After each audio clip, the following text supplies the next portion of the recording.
All right, welcome back. It is the Ben Ferguson Show. The U.S. Ninth Circuit Court of Appeals has upheld the suspension of Trump's immigration order. This is breaking news, and this is something that, in my opinion, is absolutely puts our national security at risk. This is unprecedented. The President of the United States of America is supposed to have the right to protect us.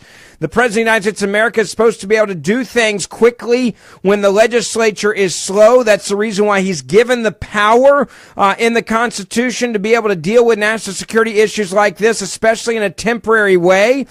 And the reason why the President's able to do this, and again, I hope every one of you will share this information with your friends, and please share this on Facebook Live, because people need to understand why this liberal Ninth Circuit Court of Appeals did this ruling and how it puts our national security at risk. So again, I beg of you, explain to your friends and share with them why this happened. Let me explain a couple different things here about this that are very important. First off, this is the ruling that I expected to happen from the Ninth Circuit Court of Appeals. They are the most liberal appeals court, period. Forget that for a second. The reason why the Ninth Circuit Court of Appeals should have taken the politics of hating Donald Trump out of it, and I think it's very clear that they hated, genuinely, I think it's very clear that they hate Donald Trump, right? You could tell in these three judges in their oral arguments 2 nights ago, they had a significant amount of disdain for Donald Trump, a significant amount of disdain for the attorneys at the Justice Department working on this. They hate Donald Trump. It was obvious. But the president has the power, and the president was given the power. Any president, not just President Trump. This is an issue of precedence now that scares the hell out of me. Let me explain what I mean by it. This is an issue of precedent. We now have a president of the United States of America that did something that was temporary in nature for 90 days that Congress could never do this quickly. And that's exactly why we gave the power to the President of the United States of America to have the ability to do this. We gave the president the power to be able to enact things instantly in a temporary way, not for future, not forever and ever, amen, but to do it when there are threats to this nation. Now, while they came down this ruling, and this may be the most important thing I tell you tonight because the media is not reporting on this today. And I hope every one of you listening will share this information on your social media. We'll share this as we're Facebook Living right now and hit that share button. But as this ruling was coming out, you had an exclusive interview that took place with Yahoo News. Michael Isikoff, who is a chief investigative correspondent for Yahoo News, sat down today with Syria's Assad, the leader of Assad, a man who gassed his own people. A man who's involved in a civil war, a man that is a terrorist and a murderer and a killer, and who went after children and killed children and went after the elderly and went after those in retirement facilities and put people in hospital in harm's way. He did an interview with Yahoo News today and was asked a question, and it was a simple question. He was asked a question that are these refugees, some of these refugees, terrorists? I want you to listen to this. And this is why Donald Trump should have the power to do what he did. Some of these refugees, in your view, aligned with terrorists. Oh, definitely. Definitely. You can find it on the net. The same picture that you saw them, in some cases, of course, in some instances, those terrorists in Syria holding the machine gun or killing people, they are peaceful refugees in Europe or in the West in general. Yeah, that's true. So how many terrorists do you believe are among the 4.8 million Syrian refugees? No one has any number. Nobody knows. Do you believe it's a significant number? Because nobody knows all the terrorists to give a percentage. No one at all. Do you believe it's a significant number? It's not about significant, because you don't need significant number to commit atrocities. 11th of September, it happened by only 15 terrorists out of maybe millions of immigrants in the United States. So it's not about the number, it's about the quality, it's about the intentions. So if what you're saying is correct, then President Trump would be justified in keeping them out of the United States. I'm not American to justify it. Only as American people will say this is against the interests of the United States or with the interest. From the outside, we can discuss it as value. This is with the values of the humanitarian situation in the world or not. That's how we can discuss it. But again, I can only speak as president. For me, the priority is to bring those citizens to their country, not to help them immigrate. That's the natural duty according to the Constitution and to the law. Now, I share that with you, and many of you are saying, Ben, please share that. I'll share that video, but you can literally share it right now by hitting the share button. This is what, now you listen, and the part that should scare every single one of you that just listened to what Syria's Assad said when he sits there and tells Michael Isikoff verbatim, yes, some of these refugees are absolutely terrorists. He even understands it. He gets it. He even said, this isn't about you. You're asking the wrong questions, Michael Isikoff. When Michael said, well, how many of these refugees are terrorists? He said, look at it. It took, 15 to do 9/11? This is a terrorist warning us about terrorism. This is a terrorist who gassed his own people, basically saying that the United States of America, or at least Donald Trump, was correct in his worries about these terrorists. And he's saying, you guys are getting it all wrong. It doesn't take 500 refugees that are terrorists to kill people. How many did it take? 15? How many does it take to commit mass murder in this world? 3 or 4? How many does it take to have a massacre in this country or in the world? 2, 3 guys? Look at the Paris attacks. How many gunmen were involved? Usually you've got under a handful, under 5 people. Look at the Boston bombing. How many people were involved there? This is exactly why the President of the United States of America is given the power to do what Donald Trump did, which was to come in and to say, I am not going to allow for these people to come into this country for 90 days until we figure out a better vetting process. And for the future of Syria, just so you know, has 4.8 million refugees, is what Assad said today. He said, for me, the priority is to those citizens, to their countries, to not help them immigrate. That's not what he's saying, but he's saying many of them are actually terrorists. Many of them are actually real terrorists. So, and to think that you need hundreds of them to be terrorists to be justified in the actions that Trump is taking. This is not about stopping hundreds of terrorists. This is literally about stopping 1 or 2 or 3 or 4 terrorists. That's all you should need here. I want to go to your phone calls, and I want to get your thoughts about this. 1-800-474-9732.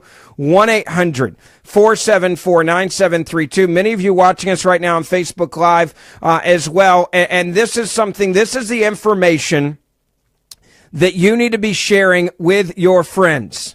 I hope every one of you that is watching us right now on Facebook Live, every one of you listening in your car on the radio, when you get home, go onto Facebook and hit that share button and share this information, because this is unprecedented what this court did. I expected this ruling. Now, many of you said these judges are gone, goodbye. These judges are not elected. They are appointed. So you cannot go in there and fire them. It's not like they're going to be up for re-election. Let me make that clear. Many of you say, well, screw the Ninth Circuit Court of Appeals. We're going to take the Supreme Court. Here is the problem with the Supreme Court. And you need to understand this. Now, look, Donald Trump said, quote, just a moment ago, and we're getting this in, see you in court. Again, Donald Trump just saying a moment ago, quote, see you in court. The problem with the Supreme Court and this moving to the Supreme Court is right now you have a Supreme Court that is 4-4. You have 4 conservative, 4 liberal judges on the Supreme Court. You have Donald Trump, who has just announced, obviously, who his nominee is to fill that vacant seat on the Supreme Court. But the problem is this ruling is basically going to be expired before his judge is confirmed in the Senate. And if they are looking at the dates, the Democrats will do everything in their power to hold up his confirmation so that Donald Trump doesn't win in a 5-4 decision at the Supreme Court. Now, yes, this will go probably to the Supreme Court. Do not expect a victory there because it is a 4-4 Supreme Court right now. Democrats are going to be thrilled about this today because this is a big win for Democrats. This is a big win because they say this is a big rebuke of Donald Trump and that he's a scumbag and everybody around him and screw him and we hate Donald Trump. That's what the liberal left is saying. The argument that we need to be making about this, and this is where I hope you'll listen to me. The argument is not about if it's Donald Trump right or wrong. This is an argument about national security. And look at what Assad said today. Assad said today there is no doubt in the refugees in his country that some of them are terrorists. End of discussion. Why would you allow people to come in through a refugee program from Syria when even the terrorists in that nation is saying that there are terrorists in the refugee program? This is unprecedented. I go back to the main thing here, and I got to take a break, and I'm going to get to your phone calls. And again, the phone lines are open, 1-800-474-9732, 1-800-474-9732. We'll get your phone numbers, but let me just say this. The reason why we should be terrified of this is the issue of precedent.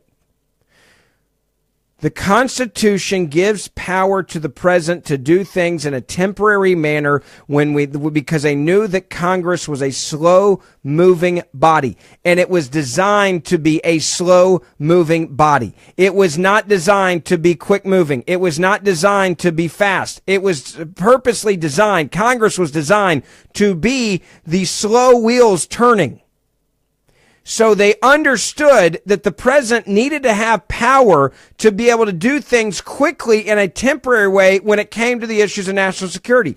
The president of the United States of America has the right to do this, the same way that Barack Obama had the right to do it with refugees that were coming in from Iraq, and there were no protests to this. The Ninth Circuit Court of Appeals, this was 100% a political ruling in nature. It was 100% a political ruling. I'll go to your phone calls, and again, I hope you will hit that share button and share this information with your friends on Facebook Live. And if you're listening on the radio, we'll get to your phone calls. 1-800-474-9732, 1-800-474-9732. It's the Ben Ferguson Show. Let's get you a quick check on traffic and then more of your phone calls, your reaction to this. Again, unprecedented. This happening right now. I'm not shocked by the ruling. I am shocked by how unprecedented this action is, that they've taken away this much power from the president of the United States of America. Much more on this coming up next. Let's get you a check on traffic. From the Wolf Chase Toyota traffic. Hey, you guys on Facebook, thank you for being with us with this breaking news. This is the erosion of our Constitution. This is the erosion of what we stand for and what we believe in. This is going to give precedent and take away the protective power of the presidency of the United States of America. And we should all be angry about this. We should all be upset about this. Peter King, who is a Republican on the Homeland Security Committee, spoke moments ago on TV, and I'm going to play that for you coming up in just a second so that you can hear what Peter King had to say about this. Now, the president says, "I'll see you in court." Before we get to that, I just want to tell you real quick and say thank you to our sponsor, Patriot Mobile. Patriot Mobile, if you've got a cell phone, give me 30 seconds. And it's with AT&T and Verizon. You really need to know what I'm about to tell you. AT&T and Verizon spent $150 million of your money if you're using their service to support Hillary Clinton, Barack Obama, Bernie Sanders, Planned Parenthood, and more than 10,000 liberals get elected to local, state, and national office. If you're with AT&T and Verizon, you are supporting people like Hillary Clinton and Barack Obama. You're supporting Planned Parenthood and groups like that. That's why I want you to make the switch with your cell phone to Patriot Mobile. Patriot Mobile is the only conservative cell phone company in the U.S., and the best part is they put their money where their mouth is. Patriot Mobile, every month that you're with them, they take 5% out of your bill and give it back to conservative causes, candidates, and organizations. Now, right now, I'm going to let you get out of your contract for up to $500 a line. They will pay to get you out of your contract. I'm also going to give you a free iPhone or Samsung Galaxy phone and free activation as well. All you got to do is call Patriot Mobile. $45 a month gets you unlimited talk, text, and data. $45 a month, unlimited talk, text, and data, and 5% of your bill goes back to support conservative causes. Call them, use a promo code Ben. You'll get a free cell phone. You'll get unlimited talk, text, and data. You'll get free activation, and up to $500 will pay to get you out of your current contract. 1-800-A-PATRIOT. That's 1-800-A-PATRIOT. 1-800-A-PATRIOT or Patriot Mobile. That's Patriot Mobile/Ben. That's Patriot Mobile/Ben. Patriot Mobile, try them, you'll love them. All right, let me get straight back to your reaction to this.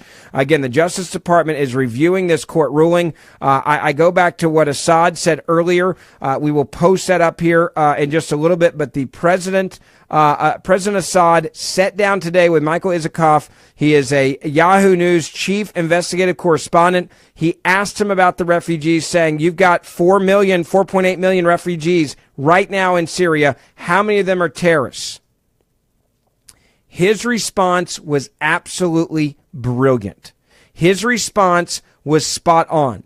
His response said, yes, there are terrorists that are in the refugee program. Yes, there are terrorists that are refugees. Yes, they are going to use it to their advantage. Anyone that doesn't think so basically is incompetent.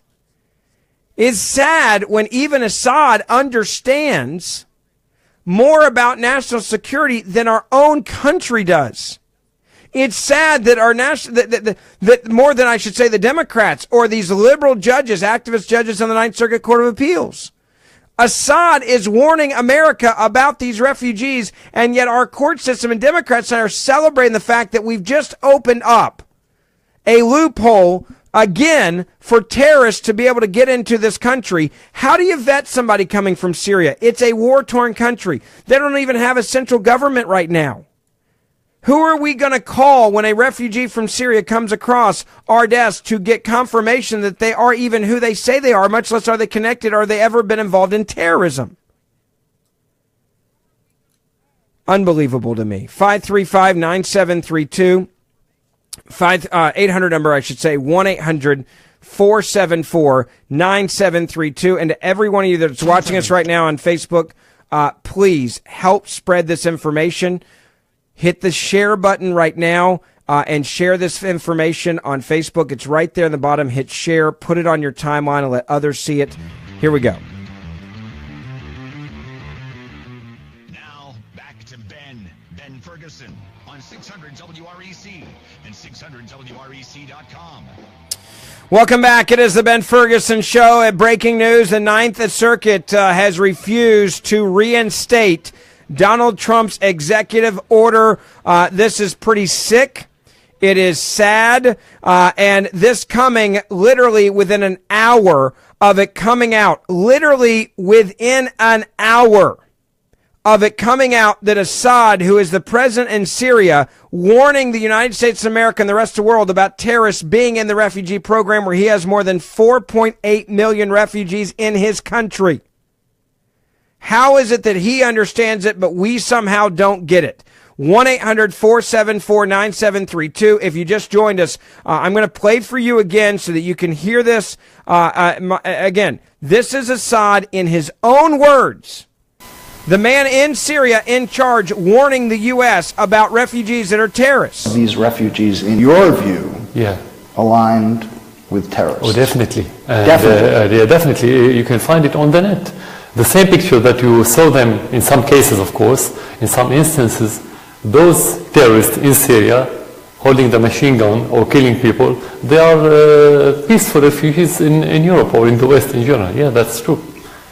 So how many terrorists do you believe are among the 4.8 million Syrian refugees? No one has any number. Nobody knows. Do you believe it's a significant number? Because nobody knows all the terrorists to give a percentage. By the way, listen to this, because they even try, Michael Isikoff tried to say, well, it may not be that many. Assad makes a brilliant point. Now, he's a murderer, he's a dictator, he's a ruthless tyrant, he is a mass murderer. But he says something here that is brilliant, that we should all listen to. No one at all. Do you believe it's a significant number? It's not about significant, because you don't need significant number to commit atrocities. 11th of You don't need, let me just back that up here. You don't need significant numbers to commit atrocities. This guy understands national security as a terrorist more than the Democrats in Congress do. You don't need significant number to commit atrocities. 11th of September, it happened by only 15 terrorists out of maybe millions of immigrants in the United States. So it's not about the number, it's about the quality, it's about the intentions. So if what you're saying is correct, then President Trump would be justified in keeping them out of the United States. I'm not American to justify it. Only as American people will say this is against the interests of the United States or with the interest. From the outside, we can discuss it as value. This is with the values of the humanitarian situation in the world or not. That's how we can discuss it. But again, I can only speak as president. For me, the priority is to bring those citizens to their country, not to help them immigrate. That's the natural duty according to the Constitution and to the law. Now, I'll say what I said a moment ago, and I'll say it again. You have a Democratic Party right now that is celebrating a loophole that has just been reenacted to allow terrorists to get in this country easier than they could have before. You want to know why I don't trust Democrats? You want to know why I don't trust liberals? This is why. They care more about political winning than they do actually about fighting terrorists, fighting terrorism. Even Assad, who is a man that I would love to see, breaking news, Assad killed, gets it, which scares the hell out of me. That he gets it, and everyone else in the Democratic Party is right now fighting over this, and the Justice Department reviewing this court ruling, and they're excited because they're like, yeah, we screwed Donald Trump, the President of the United States of America. We screwed him. That's why they're excited. They're not worried about our national security right now. They're not worried about terrorists coming to this country right now. All they care about is having a political win against Donald Trump, and they just got handed it by the Ninth Circuit Court of Appeals. And that is the reason why, when people say to me, why do you not trust Democrats? Why do you not trust liberals in Washington? This is why. They'll be the first to condemn terrorism if there's a terrorist attack, but they're the same exact people that if they can win a political argument with Donald Trump and tell Donald Trump to go to hell, which is what they're saying right now, and jumping up and down, screaming that this is a victory for freedom, a victory for immigrants, this is anti-Muslim, Donald Trump, and now look at what we did. Let's be clear. There was more than 1.5 billion Muslims that were still able to come into this country with this temporary ban being in place. This was not a Muslim ban as the liberal left has been trying to sell it. If it was a Muslim ban, then why would there be 1.5 billion Muslims eligible in the world to come into this country with no problems at all? This was a ban that was done for national security reasons. This was a ban that was done for our national security. I'll go to your phone calls. First up, Lloyd, you're on the Ben Ferguson Show. Go ahead, Lloyd. How are you? Hey, thanks. Oh, great, Ben. Well said. We all know what the Ninth Circuit is, but Americans need some remedial education in what the court is. The court is supposed to be an equal branch of government, and this is just another ruling that shows not only are they legislating from the bench, legislating what the legislative branch is, but they're overruling the executive branch. And the court historically is to have an opinion. And I think I'll say that, and I'll say one other thing. You might be overlooking one, though, which is there is a spring break coming in the legislature, in the House and Senate. There is a spring break coming. And Donald Trump, during that spring break, could appoint a Supreme Court justice in absentia. Well, and he could, but I don't think you're going to see that because you're not going to want to have to deal with that and then all of a sudden have to deal with it down the road and then all of a sudden lose a great judge who may not be able to get confirmed moving forward afterwards because it's a full issue of retaliation. I don't think that would be a very smart move. But your court's out of control. Well, the Ninth Court, let's be clear, the Ninth Circuit Court of Appeals has been out of control for a long time now. Sure they have. I mean, again, you look at Lloyd, you look at Assad and look at what Assad said today. Look at what Assad said today, and the Democrats are celebrating this ruling, knowing that now terrorists have an easier chance of getting into this country. And it's just sick in the head. Did Assad make that statement before this ruling? Yes, this Assad's interview was released about an hour before this ruling came down from Yahoo News with this exclusive interview they did with him in Syria. So there you have it. Lloyd, I got to take a hard break. We'll come right back. More of your phone calls, 1-800-474-9732, 1-800-474-9732. It's the Ben Ferguson Show. A lot more on this coming up right after we take a quick break. Again, breaking news. The Justice Department reviewing this court ruling. More after this.